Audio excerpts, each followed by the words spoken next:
철도 민영화가 사회적 이슈가 됐던 시절이 있었고요. 그렇죠. 그 반대를 뚫고 만든 게 수서 KTX SRT가 생겼거든요. 네. 그 사실상에 지들끼리 나눠 먹기에서 그걸 경쟁시킨다고 사실은 알고 보면 똑같은 주체로서 모기업과 자기업이 경쟁을 하면 그것은 폐륜입니다라고 첫 번째 우리 그 촛불 집회 때에 철도 노조에서 나와서 그런 연설을 하셨었죠. 마치 이 사업은 날림으로 막 4대강 공사해가지고 거기 보에 금 가고 하는 거하고 좀 비슷해요. SRT가 최근에 그런 얘기가 굉장히 많이 들었거든요. 진동이 너무 심하다는 거야. 우리가 KTX를 황진민님도 매주 타죠. 네. 근데 사실 그 안락감 같은 것이 아무리 빨리 달려도 불안감은 안 느껴야 되는데 지금 SRT 같은 경우는 굉장히 매우 불편하다는 그 민원이 들어오고 있는 그래요? 거예요. 예, 그게 핵심인 것 같아요. 아까 지민님이 얘기한 게 모기업과 자사의 경쟁 체제 구도. 그러니까 국민의 안전과 관련된 건요 경쟁 체제가 아니라 협력 체제로 가야 되거든요.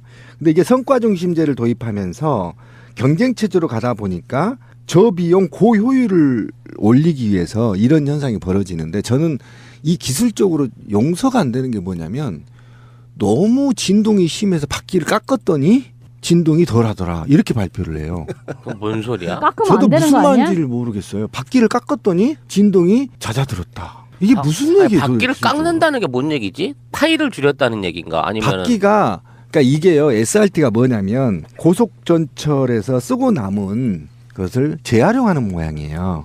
버리는 게 아니라. 그런데 거기에서 쓰고 마모되다 보니까 진동이 심해서 테스트로 바퀴를 깎아봤더니 훨씬 진동이 덜하더라 이렇게 발표를 했어요. SRT 측에서. 이게 그 철도 민영화의 큰 그림을 먼저 그려놓고 시작해야 더 들으시는 분들, 청취자분들이 쉬워요. 그러니까 국가 기관인 가장 필요한 이 교통 체계에 있어가지고 일단 철도 각 구간별로 나눠서 대기업들이 나눠 먹게 하겠다가 첫 번째 의도였었고요. 그렇죠. 두 번째는 구간뿐만 아니라 업무 영역에 있어서 보수라든지 구간 보수, 철도 유지 보수 이런 것들도 민간에게 나눠주겠다. 그래서 국가가 해야 되는 사업을 기업들에게 찢어 나눠 먹겠다라고 시작한 게 민영화인데 그 의도가 들키니까 경쟁이라는 명목으로 수서발 KTX, SRT를 만들면서 이게 의도와는 다르게 어그러진 거거든요. 실제로 우리나라에 수도 없이 많은 경전철 포함해가지고 철도 노선들이 있는데 거기에 일반 민간 기업에게 불화하겠다고 나서는 것도 있고 등등등 하다가 절대 안 되라고 국민들이 팔을 걷고 반대를 하게 되니까 무리하게 출범시켜서 지금 SRT 이런 문제가 나오는 거거든요. 그래서 어쨌든 그 진동 문제가 처음부터 사람들에게 느껴졌는데 건강을 위협할 정도다 이렇게까지 문제가 되고 있는데 한 달째 지금 원인을 밝히지를 못하고 있으면서 기관들끼리 서로 책임 떠넘기기를 하고 있대요. 근데 SRT가요. 저는 이제 KTX를 매주 타고 왔다 갔다 하다가 이 SRT가 딱 생기고 나니까 확실히 손님이 좀 줄었어요. KTX가 손님이 좀 줄고 그리고 이 노선 그 시간차 같은 것도 배차를 또 좀 조정을 했더라고요. 그런데 그러다 보니까 KTX는 KTX대로 수익성의 문제라든가 이런 거를 생각해서 또 어디 굉장히 인기가 없는 곳에는 편수를 줄이는 식으로 해가지고 거기에 이제 매번 다녀야 되는 그 동네 사람들에게는 또 큰 일종의 불이익을 주게 된 상태이거든요. 그런데 SRT 자체의 안전성도 지금 확보가 안 되고 있는 상황이니까 사실은 결국은 국가기관 산업을 민영화, 막 철도 민영화 이러니까 민영화는 안 돼 사람들이 그러니까 민영화 아니고 글쎄 이거는 민영화가 아니라 뭘까라고 하면서 굉장히 애매모호 아사무사로 만들면서 그게 아니라 좀 합리적 경쟁을 하라는 뜻이고 글쎄요 구간만 이렇게 하는 건데 글쎄 뭐 관리는 니네가 하고 뭘까 막 이런 식으로 만들어 가지고 하게 되면 안전성도 그렇고 전체적으로 그 노선 변경을 포함해서 그 정말 그 도서 지역에 사는 사람들에게는 큰 불이익을 가져다 주는 면에서 이거는 원점 재검토를 해야 된다고 생각이 들어요. 그리고 차체에 대한 일제 점검이 사실상 필요합니다. 이게 오리지널 그 KTX 애초에 떼제베란 이름으로 프랑스에서 들어올 때까지만 해도요. 국내에서 생산 안 되고 프랑스에서 생산되면 보통 1년 반에서 2년 동안에 만드는데 이거를 국내에 있는 업체가 만들기 시작하면서부터 그게 8개월에서 6개월로 단축이 됐어요. 그리고 그 안에 들어가는 제품을 국산화한다 그래놓고 미승인 부품들을 또는 불량 부품들, 중국산 부품들을 속여가지고 납품받은 사례가 수천 건이에요. 근데 전체적으로 총 부품 안에서 걔네들 숫자가 얼마 안 되니까 괜찮아 걸고 운행을 시키고 있는 거란 말이에요.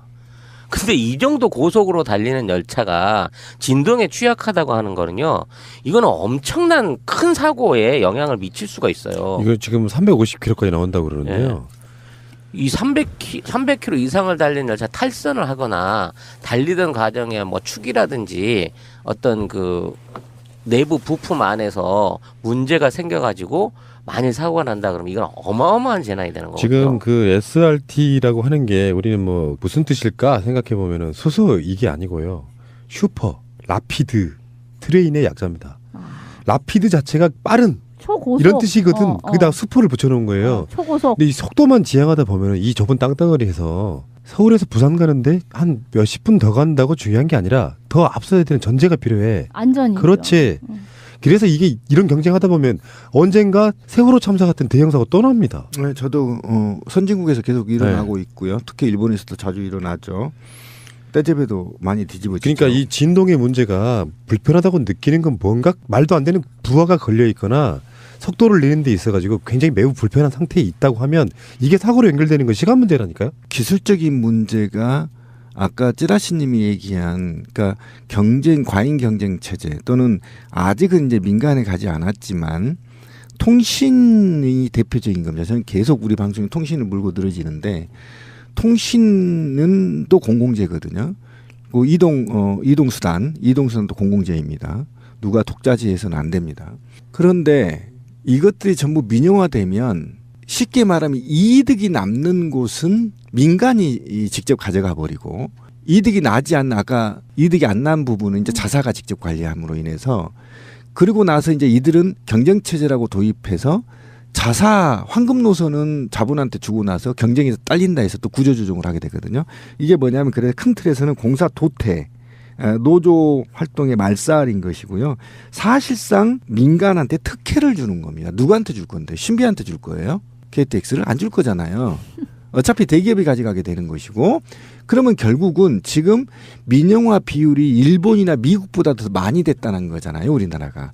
그런데도 불구하고 또 민영화를 시키겠다는 겁니다. 저는 분명히 말하자면 이건 민영화는 절대 막아야 되는 것이고요. 그다음에 세분화시켜서 유지나 보수, 관제, 물류, 차량 업무 등을 또 민영화시키고 있거든요. 사실 이거는 이명박 정부 때 철도 민영화는 이미 국민적 대합의가 있었어요. 하지 말라는 게. 예, 있었고 서울시장도 다 관으로 다 되돌리고 있는 입장이기 때문입니다. 그런데 이제 와서 이 탄핵 정국의 무슨 배짱으로 지금 민영화를 한답시고 지금 SRT 안전 문제도 소홀히 하고 이런 개 같은 일이 벌어지는지 저는 도저히 그러니까 이해가 안 갑니다. 정권이 바뀔 것을 확실시에 두고 있는 상황이에요. 미리 바꿔버리는 겁니다. 그래서 그 사이에 마무리돼야 되는 사업들이 있어가지고 그게 열받는 거야. 이게 뭐 전빵 치우기도 아니고 아주 그냥 폭탄 세일을 하고 있는 게 막 풀어대네 이게 이제. 그 민주 국가에서 정권이 바뀌는 과정 속에 나는 이런 지점 꼭 뭐가 좀 이렇게 책임을 물어야 된다고 생각해요. 어떤 정책적인 방향 때문에 뭐가 이렇게 완전히 폭망했어도 그 책임지고 감옥 가는 놈 하나 없잖아요. 요런 거 분명히 뻔히 의도는 보이는데 그러니까 민영화 하려다가 방향을 틀어가지고 하다 보니까 이것도 저것도 아닌 얼그러진 상태에서 안전 문제는 소홀히 하고 그래서 우리 방송에도 나오는 여성무지부 이런 분들은 그런 투쟁하거든요. 하청을 받아가지고 승무원들을 써요. 승객들한테 승무원들 자체가 생사 여탈권을 갖고 있는 정도의 중요한 사람들인데 하청 받아가지고 쓰는 거예요.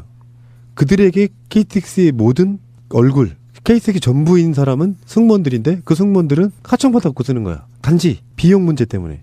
이런 방식으로 지금 가고 있기 때문에 지금 우리나라가 미국과 일본에 비해서도 민영화가 훨씬 비율이 많이 돼 있다고 했잖아요. 그런데 되게 재밌는 사항이 좀 있어요. 우리나라 산업이 대기업 중심으로 되어 있는데 대기업이 국가의 특혜를 받으면서 성장해서 자생력이 부족해요. 그런데 4차 산업을 맞이하게 됐어요. 준비하지도 않고. 그렇죠? 그러면 이들이 기본적으로 살아남을 수 있는 밥은 공공재를 뺏는 것밖에 없어요. 그래서 대기업들이 지금 살아남기 위해서 항만부터 에너지, 철도, 통신, 의료, 연금, 보험 모두를 지금 가져가려고 합니다. 특히 삼성이 버틸 수 있는 거 공공재를 불화받지 못하면 심각한 몰락 위기에 처해 있어요. 왜 그러냐면 이것들이 국제사회에서 국가가 계속 이 온실 속에서 키워놨어요. 자생력이 없단 말이에요. 네, 철도 문제와 관련해서는 사실 굉장히 많이 논의가 있었고 철도 민영화는 절대 안 된다. 사회적 합의가 있었잖아요. 라는 것이었는데 거기에 대해서 계속 뭐 SRT는 민영화가 아니야. 자회사 뭐해서 막 이렇게 마주 헷갈리고 복잡하게 얘기를 하면서 민영화를 일부 좀 추진을 한 거죠. 그것과 반대해서 또 철도 파업도 있었던 것인데 뭐 그런 등등에 대해서 엄청나게 탄압을 해놓고 이 문제에 대해서 사실 그 SRT를 급하게 준비도 완벽하게 되기 전에 먼저 띄우는 식으로 했을 적에 결과적으로 우려하던 두 가지는 다 현실이 된 거예요. 하나는 지금 안전성 문제, 그리고 또 하나는 결국 작은 역에는 무정차 통과를 하거나 어떤 편수를 줄이는 방식으로 거기에 도서 지역에 있는 돈이 안 되는 그런 쪽에 그 주민들은 피해를 받고. 근데 너무 웃기는 게요. 제가 타고 다니는 그 기차가 원래는 용산역에서만 출발을 했었어요. 근데 나름 수익을 좋게 하겠다고 이제 연구를 했나 봐요. 어떻게 하면 좋은가. 서울역에서도 쓰고 용산역에서도 쓰고 이렇게 한 거예요. 사실 서울역과 용산역은 전철로 두 칸이거든요. 그러니까 굳이 그래야 할 이유가 없잖아요. 그런데도 그렇게라도 하는 것이 경쟁에 더 유리하다고 생각을 해서 그렇게 한 모양이에요. 근데 그렇게 서울역과 용산역에 두 번을 중복해서 쓰게끔 하면서 다른 아래 동네에서는 원래 쓰던 곳도 안 쓰고 지나가게끔 하는 식으로 바꾼다는 게 너무 이 어떤 구조가 뻔히 보인다는 거죠. 제가 다른 분야는 잘 민영화가 모르는데 통신 분야 하나만 얘기하면 공공재가 얼마나 중요하냐면 이 국가라는 게 얼마나 대기업 중심으로 이루어지고 있냐면요. 망을 분양할 때 있잖아요. 통신 주파수 얘기하는 겁니다. 그런데 여기 망 중립성에 관련한 계약 조건을 달지 않아 버린 겁니다. 한국이. 지금도. 그러면 어떤 얘기가 되냐면 하나 예를 들어 제가 컨텐츠를 생산하고 싶어요. 그럼 이 컨텐츠를 생산하는 데 있어서 그 망을 사용하려면 그 망을 어느 망 KT냐 SK냐 LGU를 쓸 거냐를 결정하면 거기에 돈을 지불해야 되는 겁니다. 그런데 원래는 다른 나라들은요. 이 계약할 때 이런 망 중립성에 관련된 걸 이미 조건에 걸어서 하기 때문에 일반인들의 망과 관련된 연구나 개발 같은 걸 자유롭게 할 수 있어요. 공짜로. 이해 가시죠?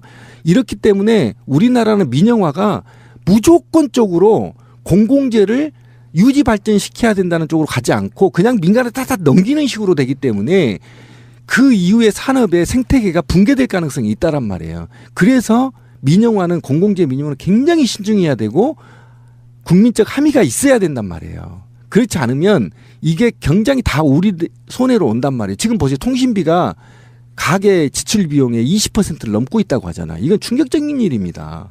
어떻게 그럴 수가 있습니까? 그래서 만약에 또 이동권까지 민영화가 된다면 이건 정말 심각한 문제가 있어요.